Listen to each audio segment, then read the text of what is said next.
আচ্ছা, আল্লাহর সাথে চিঠি লেখার একটা বুদ্ধি আছে। এবার কি করেন, চিঠি লিখবেন? হ্যাঁ, দৈনিক 5 বার একসাথে চিঠি লিখতে পারো, সেটা হচ্ছে নামাজ। কি বলো? নামাজ। এই নামাজ যদি আমরা পড়ি, তাইলে আল্লাহর সাথে চিঠি লিখলে আল্লাহ কি খুশি হবে না বেজার হবে? খুশি হবে। আচ্ছা, ছোটবেলায় ধরো যে তোমার আব্বা আম্মা তোমাকে আদর করে, বড় হইলেও করে, ঠিক না? তোমার আব্বা আম্মা তোমাকে যতটা আদর করে, আল্লাহ কিন্তু আমাদেরকে তার চেয়ে লক্ষ লক্ষ কোটি কোটি গুণ বেশি আদর করে। কিন্তু একটা শর্ত আছে, সেটা কি জানো? আচ্ছা, আমরা যারা এখানে একটু বড় আছি, তাদের কাছ থেকে তোমরা শুনো, তাইলে বুঝতে পারবা। আচ্ছা, আমাদের ছেলে মেয়ে যদি আমাদেরকে জানিয়ে একটা কাজ করে, আমরা বড়রা কি খুশি হই নাকি কষ্ট পাই? বড়রা বলি না কেন, খুশি না কষ্ট? খুশি। এবার চিন্তা করেন তো, আল্লাহকে জানিয়ে যদি আমি একটা কাজ করে, আল্লাহ খুশি হবে নাকি কষ্ট পাবে? আল্লাহ তো কষ্ট বলে কিছু নাই, খুশি নেই। কিন্তু আমি জাস্ট বুঝাচ্ছি, আল্লাহ তখন হচ্ছে বান্দার উপরে রহমতটা কি বাড়াবে না কমাবে? বাড়াবে। এবার আমাকে একটা জিনিস বলো, এই ছোট্ট যারা আছো, ব্রেইনের চাবি যদি আমি স্টার্ট করতে চাই, কার সাথে কানেকশন? আর আল্লাহর সাথে কানেকশনের জন্য 5 বার চিঠি লেখার যে নিয়ম, সেটার নাম কি?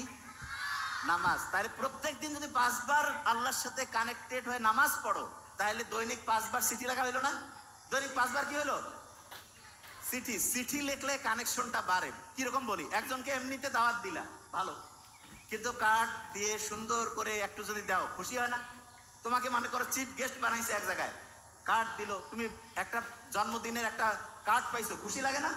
তাইলে এরকম আল্লাহকে যখন আমরা নামাজে ডাকি, তখন আল্লাহ খুশি হয় নাকি কষ্ট পায়? খুশি হয়। আচ্ছা বলো তো, আল্লাহকে যখন আমরা নামাজে ডাকি, তখন আমরা সেজদা দেই না? সেজদা, যখন আমরা সেজদা দেই, তখন আমাদের শরীরের নাকটা কোথায় লাগে? মাটিতে।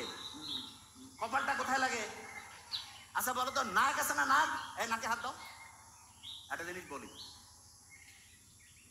হাঁচি যখন আসে, তখন নাকে হাত দিলে কিন্তু হাসিটা ওই সময় অফ হয়ে যায়, দেখছেন?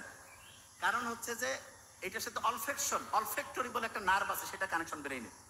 হাসি দিলে আমরা কি বলি? আলহামদুলিল্লাহ না? আলহামদুলিল্লাহ বলি না? বিজ্ঞানীরা দেখছে, হাসি দিলে শরীরের ভাইরাস যেগুলো শরীরের জন্য খারাপ, সেগুলো বের হয়ে যায়। এই জন্য আলহামদুলিল্লাহ বলি। কত অসাধারণ! তার মানে হাসি, এই প্রক্রিয়াটা শরীরের জন্য ভালো। ইন্টারেস্টিং জিনিস। নাক যেটা, এইটাকে বলে মর্যাদার প্রতীক। কিসের প্রতীক? মর্যাদা। আর কপাল, কেন আমার কপাল ভালো, এটা হচ্ছে সৌভাগ্যের প্রতীক। কেউ যদি মর্যাদা বাড়াইতে চায় আর যদি সৌভাগ্য বাড়াইতে চায়, তাহলে নাক আর কপাল দিয়া প্রত্যেক দিন 5 বার আল্লাহর কাছে সেজদা দিতে হবে, আল্লাহর কাছে চাইতে হবে। মর্যাদাও বাড়বে, সৌভাগ্য উত্তর উত্তর উত্তর উত্তর বাড়তেই থাকবে। তাইলে মর্যাদা বাড়াইতে চাইলে, সৌভাগ্য বাড়াইতে চাইলে দৈনিক কয়বার নামাজ পড়তে হবে? কয়বার? আচ্ছা, নামাজ যখন আমরা পড়ি, তখন আল্লাহ শুকরিয়া আদায় করি কি করি না? শুকরিয়া আদায় করি।